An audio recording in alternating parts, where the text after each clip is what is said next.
La halakha concernant le pidyon haben. Comment est-ce qu'on calcule les jours pour avoir un mois révolu pour le pidyon haben? La Torah nous dit Ufduyav mi ben chodesh tifde. Ça veut dire que le pidyon haben doit se faire après que le bébé ait eu un mois. L'âge du bébé doit être d'un mois révolu. Tant qu'on est encore dans le mois, il n'est pas encore apte au pidyon. Le pidyon haben ne peut avoir lieu qu'une fois que le bébé a eu au moins un mois d'âge. Comment est-ce qu'on calcule le mois concernant le pidyon haben? Il y a trois éventualités. Alors, on va avoir la grande koula, et il ne faut pas faire comme ça. Bien qu'il y ait des opinions qui autorisent, mais c'est une grande koula, il ne faut pas appliquer la règle de cette manière. Il y a une grande humra. Ce n'est pas obligé pour les Sfaradim. Le minhag des Sfaradim, c'est qu'on ne fait pas forcément cette humra. Eux, ils font un compromis. On va voir tout de suite un calcul intermédiaire. Alors voici les trois hypothèses. Quand on dit min ben chodesh tifde, que veut dire un mois? On sait que les mois sont en fonction du parcours lunaire. C'est pour ça d'ailleurs qu'en hébreu, le mot chodesh, qui veut dire un mois, s'écrit Het Dalet Shin, qui veut dire Hadash. La lune, elle se renouvelle chaque mois. Elle progresse pendant 15 jours, elle régresse pendant 15 jours, jusqu'à disparaître totalement pendant quelques heures. Elle réapparaît, c'est la néoménie, c'est à ce moment-là qu'on a le Molad Alevana pour un nouveau mois. Hadash Chodesh. Quand la Torah nous dit Mi ben Chodesh tifde, à quoi elle fait allusion? Est-ce qu'elle fait allusion à un mois tel que la Torah le souhaite, c'est-à-dire mi ben ad chodesh yamim, yamim atamone la chodashim, ve'i atamone sha'ot la chodashim. Un mois doit être constitué de jours et pas d'heures, c'est-à-dire le parcours lunaire, on le sait, qu'il dure exactement 29 jours, 12 heures et 793 halakim d'une heure. Une heure, hachamim l'ont réparti non pas en 3600 secondes, mais en 1080 particules. Ces 1080 particules qui constituent une heure, alors c'est un chiffre qui est divisible, c'est pour ça qu'on l'a choisi, on peut le diviser plusieurs fois. 793 halakim sur 1080, c'est exactement le temps du parcours lunaire. Quand on voit dans le ciel la lune depuis le premier moment où elle réapparaît, Molad Alevana, jusqu'à ce qu'elle disparaît, on a exactement 29 jours, 12 heures et 793 halakim. Après que ce soit terminé, voilà, la lune a fait son parcours. Est-ce que ça s'appelle un mois? Dans l'absolu, oui. Dans la réalité physique, oui. Mais la Torah ne veut pas qu'on compte les mois de cette manière. Elle nous dit compter les mois, mais chodesh yamim. Alors qu'est-ce qu'on fait? Au lieu d'avoir 29 jours et 12 heures, et encore un autre mois de 29 jours et 12 heures, on fait 2 mois comme ça, 29 et 30. Puisque 12 et 12 égale 24 heures, eh bien on a une journée complète. Alors on aura un mois de 29 jours, un mois de 30 jours. 29, 30, c'est comme ça qu'on a 6 mois pleins de 30 jours, 6 mois creux de 29 jours. En tout, ça fait 354 jours dans l'année. 6 fois 30, 180. 6 fois 29, 174. En tout, 364 jours. 354 jours. Mais maintenant, ce qui nous intéresse, notre question à nous aujourd'hui, c'est par rapport au pidyon haben. Comment est-ce qu'on calcule?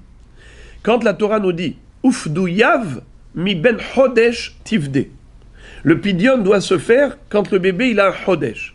Est-ce que c'est un chodesh réel, physique, ou un chodesh selon la Torah? Si on parle d'un chodesh physique, alors c'est quoi? Quand le bébé aura 29 jours et 12 heures et 793 halakim, même si on n'a pas eu 30 jours révolus, eh bien malgré tout, on est dans le 30e jour encore. D'accord, mais il y a eu quand même un parcours lunaire complet. Il y a eu 29 jours et 12 heures et 793 halakim. Certains pensent qu'on peut faire le pidyon, bien qu'on n'a pas eu encore 30 jours pleins. On est à 29 jours et demi et quelques, et des poussières. eh bien ça y est, c'est bon. Ça s'appelle mi ben chodesh, puisque le chodesh réel, physique, c'est ça. Mais la halakha n'est pas comme ça. La halakha est que, je vais d'abord citer l'opinion intermédiaire, et après la humra. L'opinion intermédiaire, c'est de dire que non, on ne va pas selon les heures du tout. On va d'après les jours, des dates. Il est né quelle date? Il est né un jour, on va dire même avant la tombée de la nuit, avant la shkira. 2 minutes avant la shkira, il est né. Alors, comment ça s'appelle ce garçon? Il est né aujourd'hui. Le jour, tant qu'il fait encore jour, c'est le jour. Alors, il est né à ce moment-là, 2 minutes avant la shkira. Je commence à compter le premier jour depuis quand? Depuis le jour où il est né. Je compte 1, 2, 3, 4, 5, 6, 30. 30 jours révolus. Ça y est, à la tombée de la nuit, il est apte au pidyon. Je vous pose la question, les amis. Il a, ce bébé, 30 jours. Mais est-ce qu'il a eu 29 jours et 12 heures et les poussières? Je vous pose la question. Non, pas encore. Non. Il a 30 jours quand tu comptes les dates. En effet, il a 30 jours révolus quand tu comptes les dates, mais il n'a pas physiquement les 29 jours, plus 12 heures, plus 593 halakim. Parce que là maintenant, il est dans les 2 dernières... il est né aux 2 dernières minutes du premier jour, et là maintenant, on est dans les 2 premières minutes du 31e jour, c'est vrai, mais au niveau des heures, il n'a pas encore le parcours lunaire. Eh bien, figurez-vous que la halakha, selon le Yalkut Yosef, il dit que c'est ça le minhag asfaradim.